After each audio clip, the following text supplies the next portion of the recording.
content d'être avec vous ce matin pour parler de la parole de Dieu, pour discuter un peu. En fait, Dieu est grand, Dieu il est bon, il est merveilleux. En fait,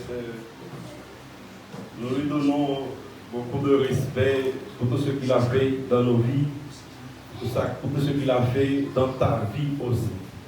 En fait, nous avons un Dieu, nous avons un grand Dieu, un Dieu qui peut nous soutenir dans les moments difficiles, un Dieu qui peut nous aider à surmonter les mauvais jours. En fait, comme le pasteur a dit, nous avons des frères et des sœurs parmi nous qui ont frappé par le deuil. C'est important, mes bien-aimés, de les encourager. Peut-être qu'il y a des gens aussi qui sont malades.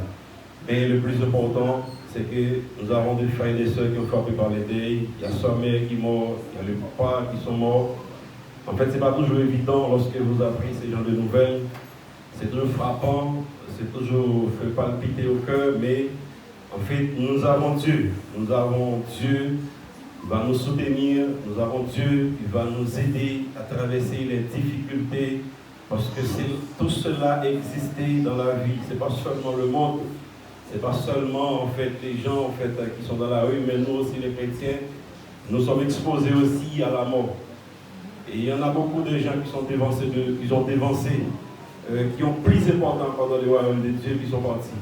Par exemple, si nous écoutons aux réseaux sociaux, il y a la femme de Pasteur Marcelo qui sont partis, et il a pleuré, quoi? Mais en fait, la mort ne respectait personne. Personne n'est pas exempté, personne n'est pas épargné. Une fois vous êtes né, pensez un jour vous allez partir. C'est un principe de la vie. C'est Dieu en fait, qui est même Jésus, il est né un jour, il fait tout son ministère et après il est parti. Bien que sa mort est différente par rapport à celle des autres, mais il est parti. Tout le monde a constaté Jésus mort et après il s'est levé. En fait, nous aussi, si nous marchons avec lui, il nous dit, il va nous ressusciter au dernier jour avec lui. Il faut croire dans ça parce que c'est la parole de Dieu et c'est la réalité. En fait, ce matin, nous allons voir ensemble dans le livre de l'Exode, chapitre 3. C'est de l'Ancien Testament, Genèse, puis Exode. Exode chapitre 3, c'est ça en fait, nous allons voir ensemble ce matin. Nous allons discuter un peu là-dessus. En fait, essayer de gérer tout le monde, essayer de gérer un peu. Gérer les enfants. Ne pas faire trop de bruit. En fait, Exode chapitre 3, pour arriver au verset 10. En fait, on va parler de Moïse, l'appel de Moïse, parce que Dieu appelle à Moïse pour le ministère. Au verset 1er, il a dit, Moïse faisait paître le troupeau de Jéthro, son beau-père, sacrificateur de Madian. Et il mena le troupeau derrière le désert et vint à la montagne de Dieu, à Horeb. L'ange de l'Éternel lui apparut dans une flamme de feu au milieu d'un buisson.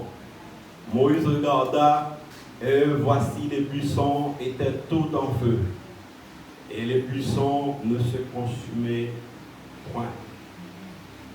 Moïse dit, je veux me détourner pour voir quelle est cette grande vision et pourquoi les buissons ne se consument point. L'Éternel vit qu'il s'est détourné pour voir, et Dieu l'appela du milieu de buissons et dit, Moïse, Moïse, et il répondit, me voici. Dieu dit, n'approche pas d'ici, ôte tes souliers de tes pieds, car le lieu sur lequel tu te tiens est une terre sainte.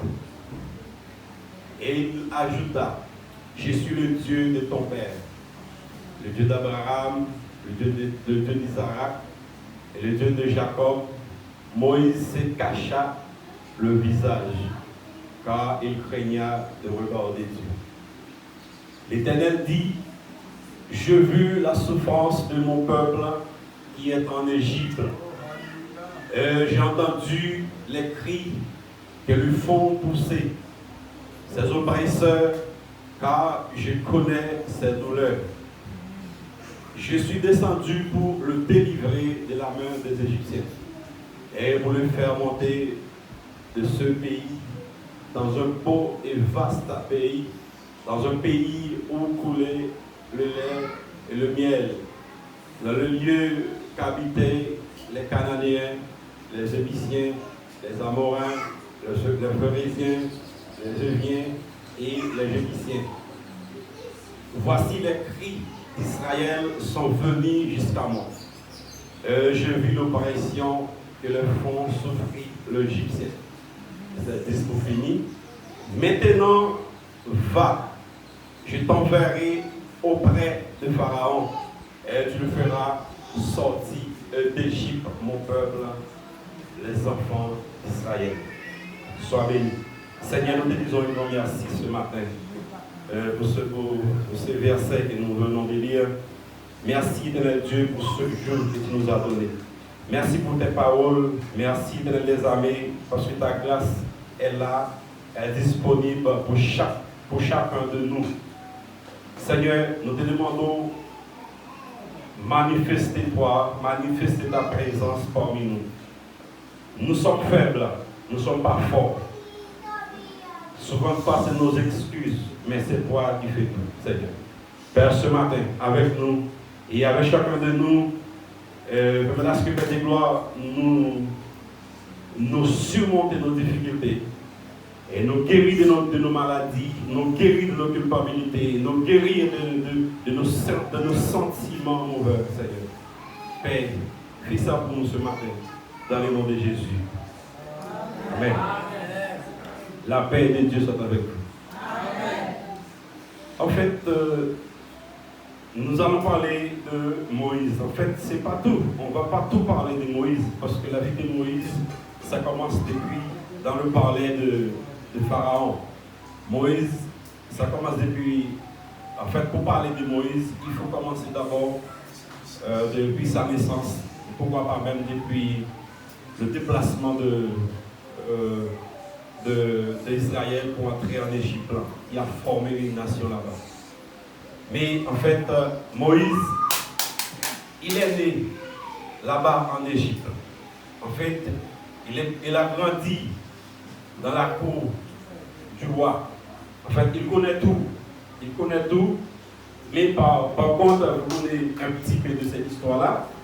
Lorsque il y a un moment difficile en Égypte, en fait, le pharaon a décidé à faire périr tous les enfants mâles qui sont nés en Égypte, tous les garçons.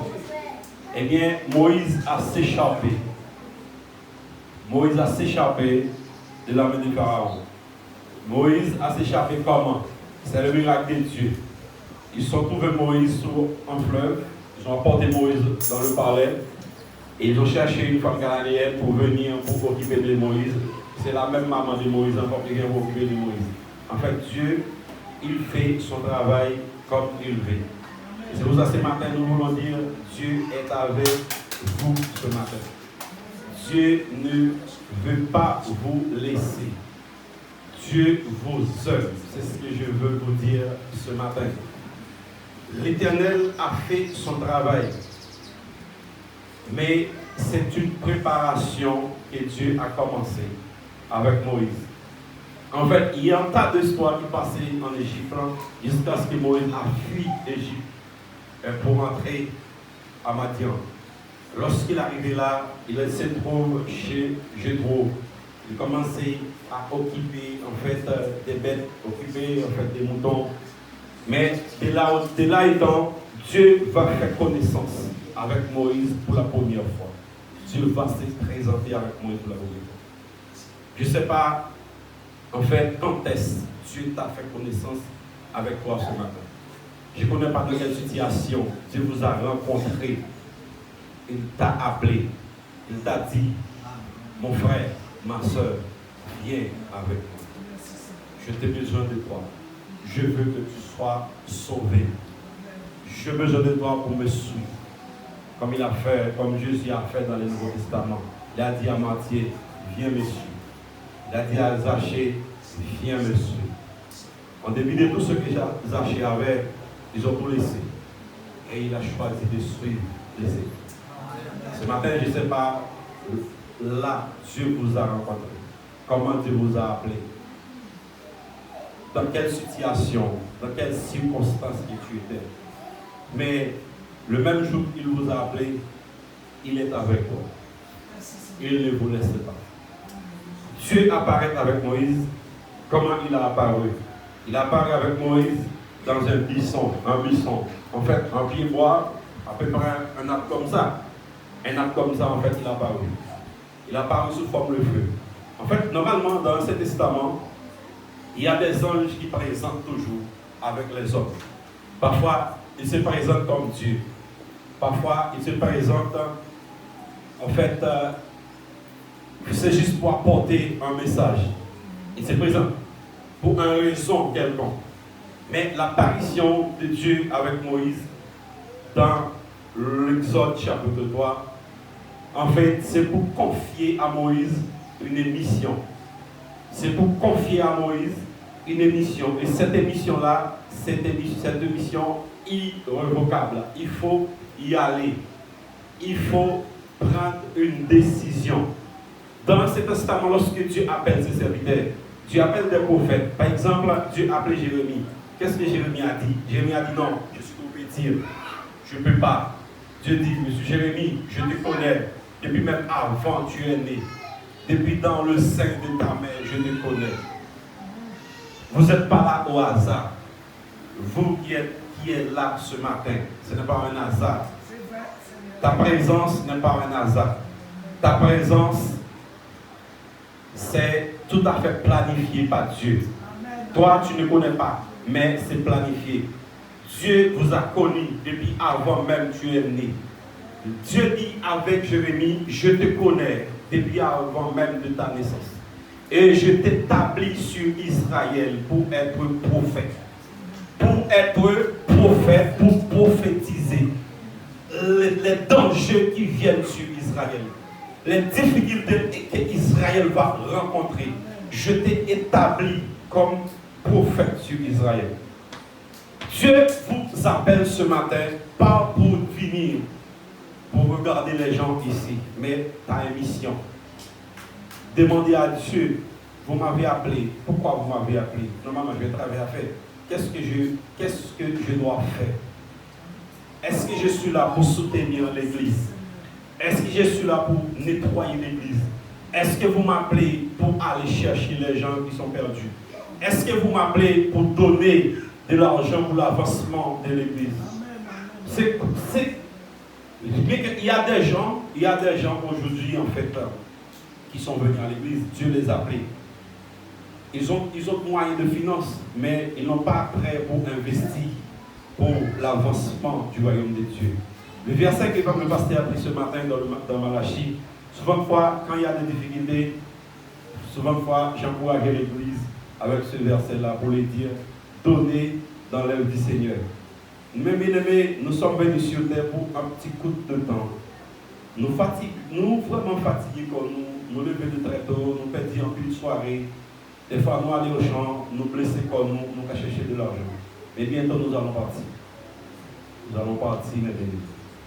Nous n'allons pas rester éternels sur terre. Et heureusement, Dieu nous donne la santé. Mais, autant de fois, vous trouvez la possibilité de contribuer pour l'avancement du royaume de Dieu, faites-le de bon cœur. Faites-le. N'écoutez pas les gens qui disent ces paroles, qui disent ces affaires, mais faites-le. Et toujours faites cela en disant des paroles. Dieu, je fais ceci, je fais cela pour toi. Voici ce que je veux que tu fasses pour moi. Ce que tu fasses pour ma famille. Voici ce que je veux que tu fasses pour moi. C'est ce qu'il a dit, mets-moi à l'épreuve. et vous verrez. Si vous voulez bien comprendre, lorsque vous avez une altercation avec une personne, soit dans ta voiture, dans la rue, et cette personne a dit, ah, c'est ça ou dis-moi, attends, au cas où ça m'a fait. Il fait un demi-tour, il rentre dans la voiture. Ou même il curie, ou restez debout, ou restez là. Mais s'il rentre dans la voiture à son fusil, qu'est-ce qui va vous arriver après? Vous allez mourir. Sinon, il va en route là. Qu'est-ce qui va se passer? Vous allez mourir. Eh bien, c'est ça Dieu a dit là. Mettez-moi à l'épreuve et vous verrez si je n'ouvre pas l'éclipse des cieux pour toi. Est-ce que vous voyez, est-ce que je ne vais pas ouvrir le ciel là? C'est comme si j'ouvre le ciel et puis je vais faire tomber quoi? De la pluie. Je vais tomber tout ce qui est nécessaire. Il y a un principe. J'ai oublié ce nom de principe là. Lorsque la pluie tombe, il y a un principe. Il y a un phénomène qui s'est passé. Ce qui s'est produit. La pluie qui tombe ne reste pas sur terre. Il retourne. Ça remonte. Et si ça ne remonte pas, vous n'aurez pas à avoir de la pluie bientôt. Tu vois? Et bien quand vous donne, ça retourne encore. Ça c'est un principe qui existe, je pense, je ne sais pas, est-ce que c'est en fait, je ne sais pas, je ne me souviens pas. Mais en fait, c'est un principe qui existe lorsque la pluie tombe, il y a un phénomène qui se produit. Le cycle de l'eau. Ouais, sinon on peut parler d'évaporisation. On parle de évaporisation. En fait, il y a, si vous regardez sur le sol, parfois vous regardez, il y a de fumée qui monte. Il y a de vapeur qui monte. C'est la vaporisation. En fait, l'eau remonte encore. Et c'est ça qui va faire redescendre encore la pluie. C'est pour ça que la pluie ne tombe pas d'un coup. La pluie tombe petit à petit. Et comme ça, ça qui remonte, ça va concentrer en l'air. Et puis après, ça va faire descendre la pluie. Dubaï a inondé autrefois. Qu'est-ce qui va se passer? Ils ont fait concentrer les nuages en haut. Ils ont fait monter les nuages, ça reste en l'air, beaucoup de nuages en l'air, et après, en fait, ça va faire de la pluie. Mais ils pensent que ça va faire toute petite la pluie, mais pourtant, ça fait d'inondation. Ça veut dire, ils font monter, et après, ça va redescendre. Alors, si tu ne donnes pas, eh bien, il ne faut pas attendre en retour, tu auras quelque chose. C'est pour ça, parfois, nous luttons beaucoup, nous vous mettons en l'eau pour nous chercher des choses. Mais il y a un principe. Nous pas respecter ces principes-là. Nous pas respecter. Quel principe que nous pas respecter? C'est que le principe de donner. Une fois que vous ne respectez pas ces principes-là, eh bien, vous toujours misérable. Vous tournez en rond. Vous tournez sur le même pas. Parce que ces principes-là, vous ne respectez pas ces principes-là. C'est Dieu qui l'a placé. En fait, Dieu a appelé Moïse pour dire Moïse, en fait, je vais vous envoyer. Je vais vous envoyer, en fait, pour faire sortir mon peuple là, en Égypte. Fais monter pour nous le verset premier. Faites descendre. En fait, pendant Moïse a occupé bête, pendant qu'il occupe les bêtes de son beau-père, son beau-père sacrifia Jéthro et il mena le troupeau derrière le désert et vint à la montagne de Dieu à Horeb. Verset 2. L'ange de l'Éternel lui apparut dans une flamme de feu. Écoutez bien, la Bible nous dit, l'ange de l'Éternel lui apparut dans une flamme de feu. Mais, plus bas, qu'est-ce que l'Éternel a dit? Je suis l'Éternel, ton Dieu, le Dieu d'Abraham, le Dieu d'Isaac. Tu vois, est-ce que vous voyez le changement qui s'est produit? L'ange de l'Éternel a apparu, mais plus tard, il a dit, je suis l'Éternel. Je suis l'Éternel, ton Dieu, le Dieu d'Abraham, le Dieu d'Isaac. Ce n'est pas un ange encore là qui parle. C'est Dieu maintenant qui parle. En fait, Dieu a apparu. Dieu a apparu. Il a dit au verset 2, on va monter au verset 2, il a dit, en fait, il a apparu dans une flamme de feu au milieu d'un buisson et il appelle à Moïse. Il fait appel à Moïse. En fait, Moïse regarda et voici le buisson était tout en feu et le buisson ne se consume point. En fait, l'ange se présente parfois dans l'Ancien Testament sous forme de feu. Elle se présente aussi sous forme de l'eau. C'est présent aussi sous forme de colombe.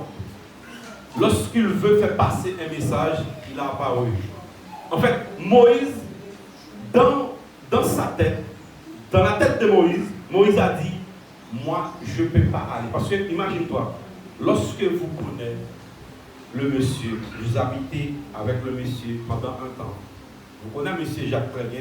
Monsieur Jacques ne joue pas. En fait, monsieur Jacques peut vous faire des choses extraordinaires. Alors, si je dis, en fait, je vais vous envoyer chez monsieur Jacques pour lui dire quelque chose.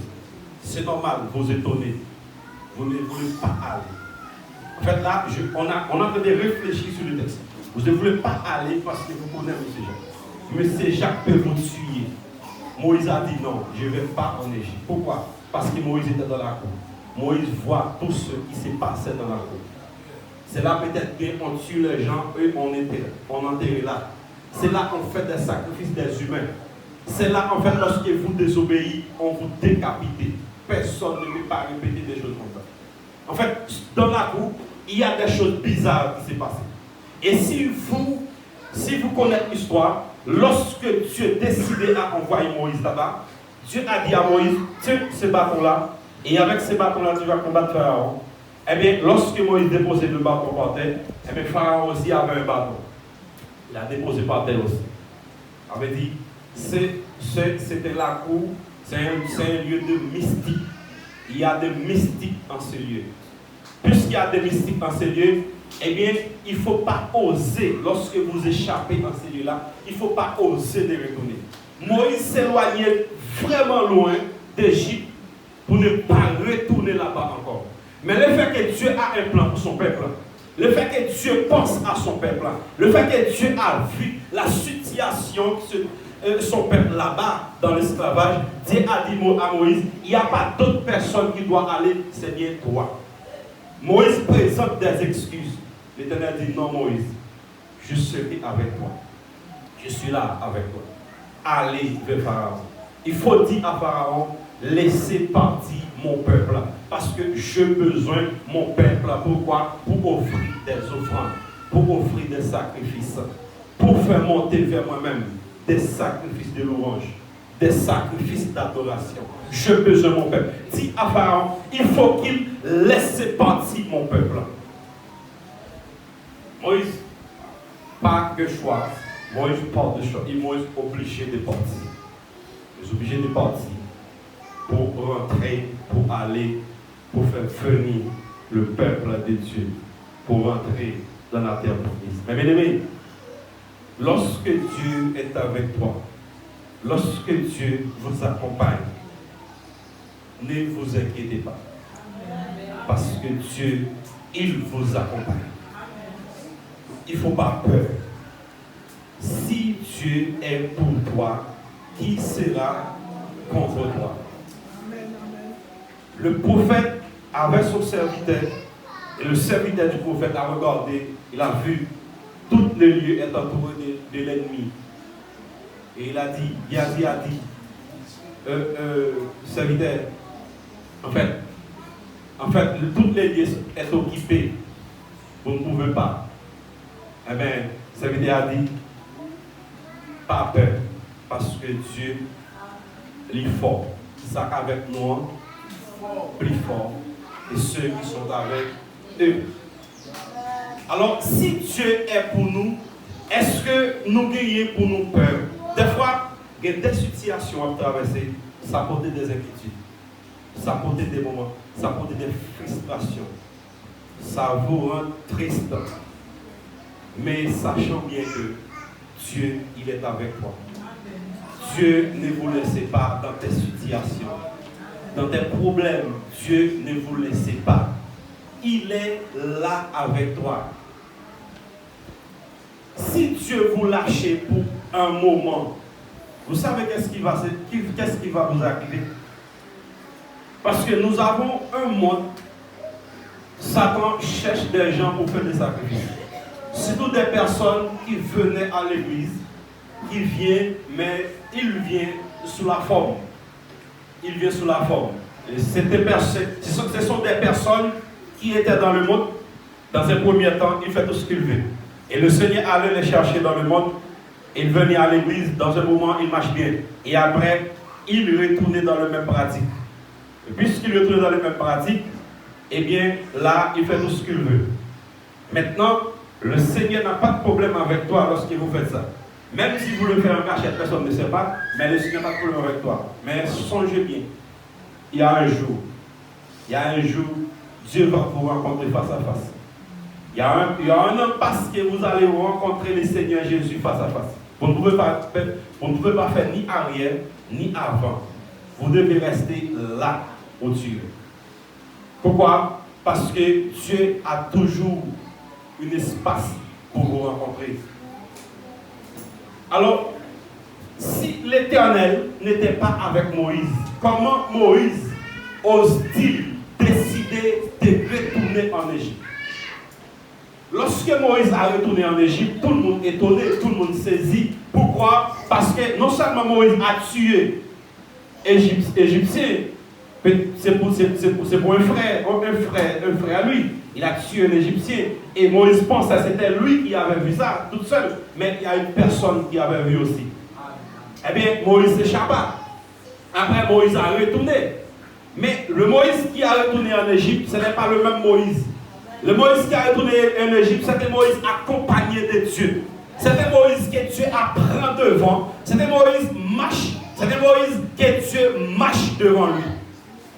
Dieu dit à Moïse, je suis avec toi. Ne vous inquiétez pas. Moi, je vais marcher devant.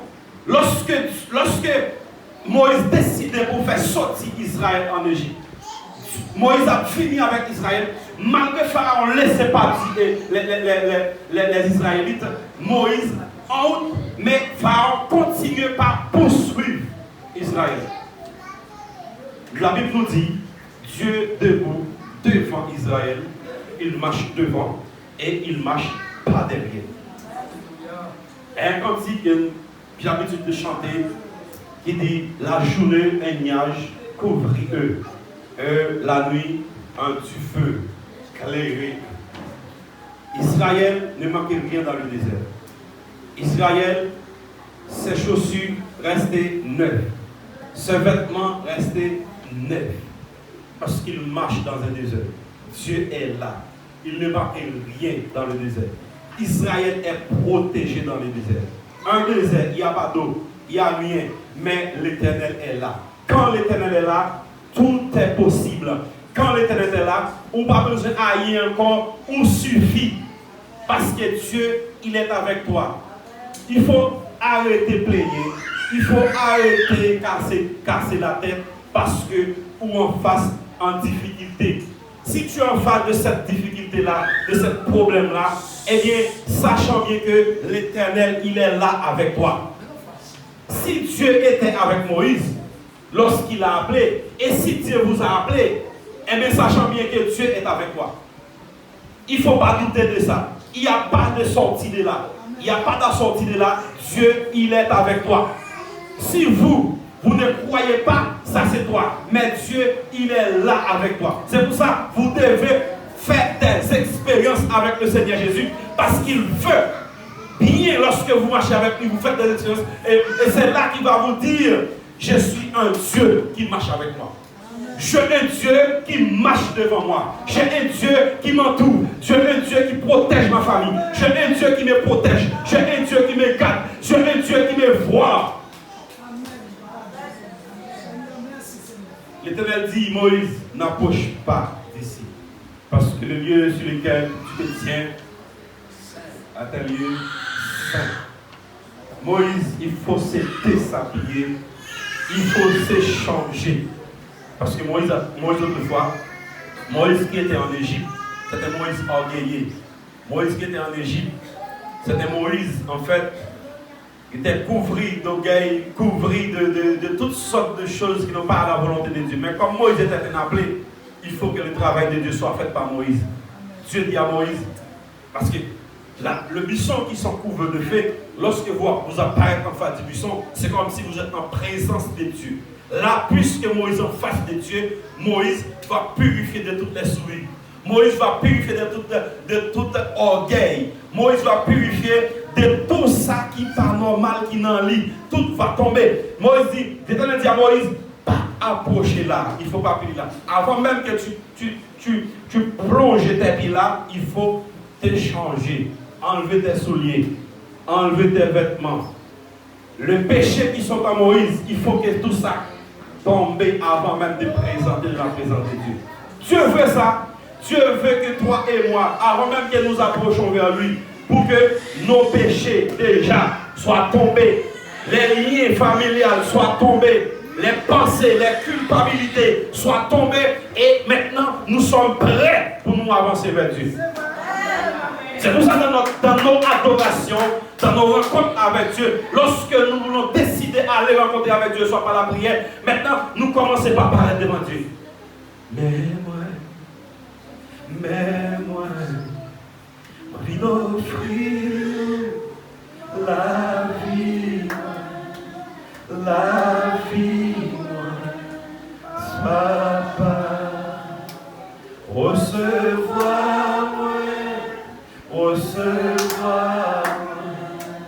non, Jésus.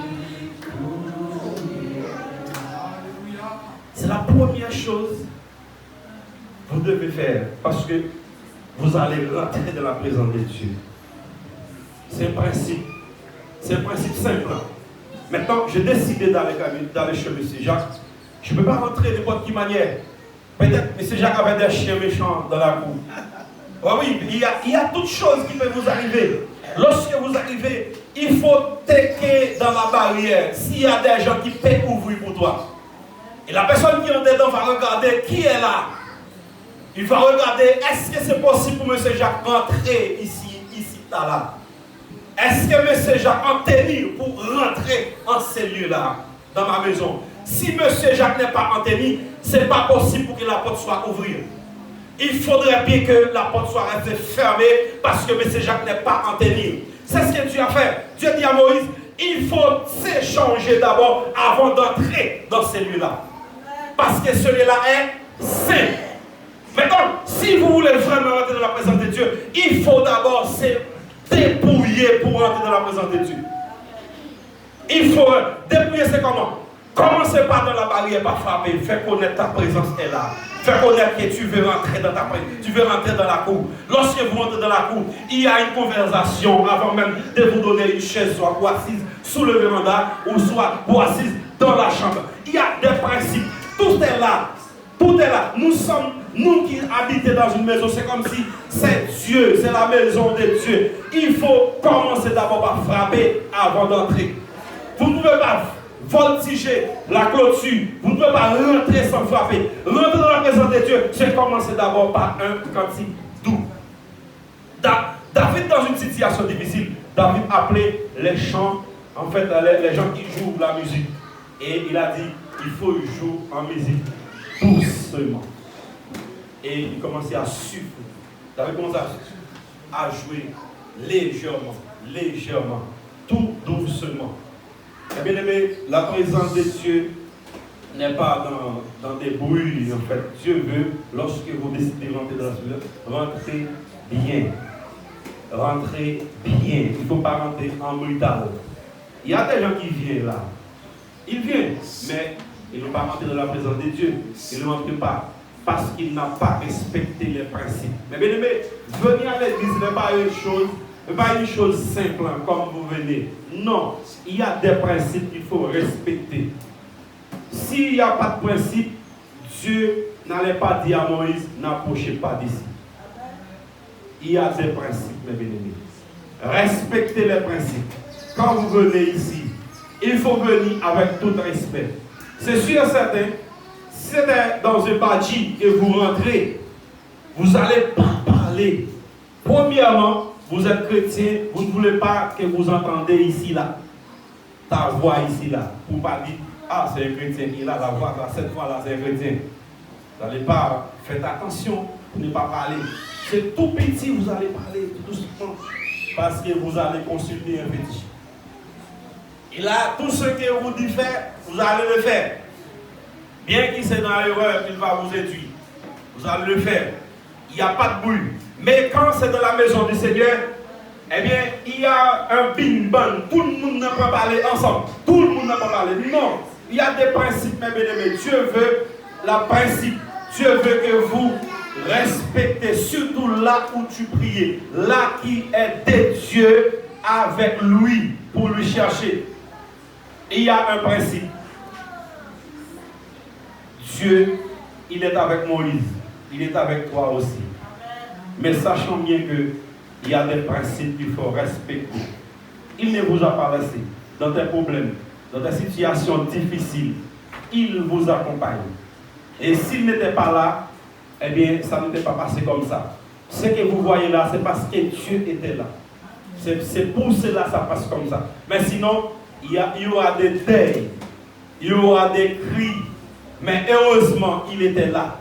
Il n'y a pas de ça, mes bien-aimés. C'est pour cela qu'en toutes circonstances, il faut dire merci à Dieu. En toutes circonstances, dis merci à Dieu. Sois béni. J'espère que Dieu toujours vous accompagne.